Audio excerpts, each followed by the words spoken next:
to look to see where the enemy is. This is called advance to contact. It's how you do reconnaissance to find out where the enemy is. You nose up until they shoot at you, basically, and that's called contact. And at the point of contact, then you either decide to carry on, which is the brave version, or you do the sensible version, which is you either dig in or run like hell, and hope everyone's there to back you up. So this is our unit is advancing, but they're totally unaware as to where the enemy is, which is a bit of a mistake, because you should have a good reconnaissance unit. And in the past, if it was a British unit, the reconnaissance units were very well known. So if you're going to ambush a convoy, you don't always hit the first vehicle. You actually let the vehicles go past you. The traditional way of ambushing a convoy is to take out the last vehicle so they can't go backwards, then take out the first vehicle so they can't go forwards. Now obviously they haven't been spotted this time, or that they've decided that discretion is a better part of valour, so they're actually letting them go round again. Now, mounted troops is a good way of covering ground, but it's dangerous if you're a squaddy, because you are totally unprotected in the vehicle. Although it looks good, it will not stop a bullet, and if there's a mine or anything of that nature, you're going to struggle. So we now have we've now got contact. We've got the first units are coming in. Now they're trying to deploy out of the vehicles, which is actually quite a dangerous thing at times. If you've got your machine gun set up in the right direction, you can actually cause them damage as they come out the vehicles. Now we've also got some we've got a Pack 37, and we've got a 2-pounder here. Now the 2-pounder is a very lightweight gun, but it's very easy to manoeuvre around. So we've now got the Germans actually moving up to forward positions.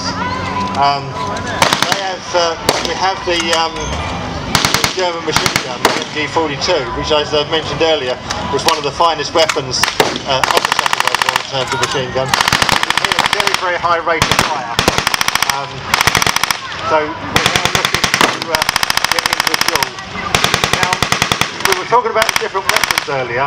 Machine guns are not very accurate, but because they put down lots of lead, they cover quite an area. The most accurate is a rifle. The Lee Enfield is being used, and the Mauser. They're very accurate devices. They're slow rate of fire. And then we have the machine guns and the carbines, which are all relatively short range weapons. Again, not that accurate, but accurate enough for close quarters battles. And typically, most duels went on at close quarters. Although you see people, snipers, can kill at a mile range and things of that nature, very few battles happen at more than 50 or 100 yards apart. So what we're showing here isn't, although it is consensual, isn't that far off. And although you talk about huge battalions and big regiments, those battles come down to individuals trying to disable each other. It becomes very personal. When a bullet just past you, that is one, and if it hits you, that hurts. So it becomes a personal duel to overcome a certain area to get through this without being hurt or killed yourself. Just kill or disable your opposition. One of the most amazing statistics is the number of rounds that are fired compared to the number of hits that happen. And we're putting a lot out here. That isn't unrealistic. This is reality. This is why after the war, the assault weapon became the standard weapon for all troops. And at the moment we seem to have a bit of a stalemate. Neither side is making any progress, but we've now got the reserve units moving up. If you look to the left-hand corner, you'll see that the airborne units are bringing in some reserve units. We're having a bit of a duel to throwing hand grenades at each other. Hand grenades can be quite frightening devices. The Americans use a handgrenade very similar to the British, what we call the Mills bomb. The Germans use a thing called a stick grenade, often called a potato masher. The advantage of those is that you can actually throw a further distance, but they don't have quite the destructive power of the standard hand grenade. So, like I said, we're actually got a bit of a pincer movement going on with the Germans now. If you look over to the left, they're trying to move forward. While the ones to the right, they keep trying to keep the heads down of the Germans. This is quite common. Again, you want to try and outflank your opposition and get round the side of them. What they're not aware of is that we've actually got a German paratrooper over here who is also covering the flank. So he's actually now having a bit of a duel with the guys by the jeep. And this sort of level of noise isn't, again, unrealistic. They talk about the confusion of battle, and they often say that no plan ever survives first contact, and I think that's what's happening here. The plan was to move forward quite quickly, but the German opposition is well dug in, well presented, and is holding everything up quite well. The Germans have just realised that they need to broaden their flank, so they've actually got reinforcements over now to the side. Now, I was saying about everything going across the beaches and building the Mulberry Harbour. Just think that for the Allied side, every round that is being fired has had to be brought over from England. If it's been made in America, it has to be shipped to America and shipped across from England. They had supply convoys after D-Day were being driven onto the landing craft at places like Portsmouth, and the landing craft would have 30 or 40 3-tonners on them, or 2.5 tonners in the American part, that would then be taken over the channel and driven to a forward supply dump. You then had to get that to the fighting troops, and that's where the RAS, the Royal Army Supply Corps, come in. Their role was to get everything the fighting man needs to the fighting man, and that is ammunition, it is food, it is water, which you need to drink, it may be replacement clothing, you need to take them out the front line occasionally and let them have a wash and a shave and maybe a shower. All this has to be supplied forward to the forward supply dumps, and it all, at the early stage of the Normandy campaign, it's all got to come via England. There was, as the war progressed, there were supply ships coming direct from America into the harbours on the coast. At this point, Cherbourg has not been captured, so we don't have a natural deep water port.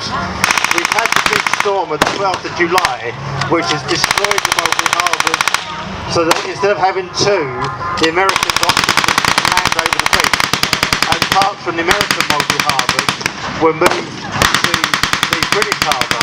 So we've only got one Mulberry Harbour working, and they're blasting away like there's no tomorrow. Every one of those bullets has been made by someone, and it's got to be carried forward to them. Although the fighting troops were at the sharp edge, it was an unbelievable logistics exercise to not only get everybody there and keep them resupplied. Later, after the fall of Paris and the sweep through France, there was a problem with getting supplies to the front line because we still didn't have the ports along the Channel coast. So at that point, they had the Red Express. We're predating the Red Express with this. As you can see, we've now got one of the German posts has actually surrendered, so they will be disarmed. Now, one of the difficulties when you're this far forward is what do you do with prisoners? Once they've surrendered, then the Geneva Convention comes into place. So you spend days or weeks or years shooting at each other. As soon as they put their hands in the air, you have to treat them as a human being, which could be quite difficult if they've been trying to kill you for the last half an hour or so. So we now have one group surrendering, but the other group is still firing. As you just saw, the Panther Shrek is trying to take out the Jeep. So we've still got a little bit. Now you have to disarm these people first of all. You have to make sure they've got no more weapons, and then you have to treat them with respect. If they're injured, you have to attend to them. You have to. Oh, we've got a casualty here. This one's got it in the shoulder. So we've still got a couple of diehards holding out. They're now going to be in a bit of a pincer movement, but they're quite determined that they're going to fight on for some time, which is, given the situation, it's probably not the most cleverest thing to do, but it makes good for the enactment. Oh, and he's run out of ammunition. He's got to reload the magazine. Now the sidearms, or the personal weapons used by the Americans and the Germans, actually were magazine fed, whereas as we mentioned, in the British Army used the Webley revolver, the 45 Webley. The other thing with automatic weapons is they can jam. They rely on the gases to reload the weapon. So some of the gas that fires the bullet out of the barrel is fed back into a chamber to reload the weapon. That gas can be quite corrosive, and can also leave residues which can clog the weapon up. So this is why you have to do it on a regular basis. So we've got one casualty here, battlefield casualties. There is always medics, or the Americans call them corpsmen. There is always medics up with the troops that have very basic first aid, basically a patch to stop it bleeding, often a compound to put on to stop infection, and then morphine to take the pain away. So we have now, everyone has surrendered. We now have to disarm and treat any prisoners. We're seeing it going from both sides. We've got a German medic actually patching up a free French soldier, and then we're going to have to take care of the injured German as well. So we're now securing the situation. Everyone has to come and be counted.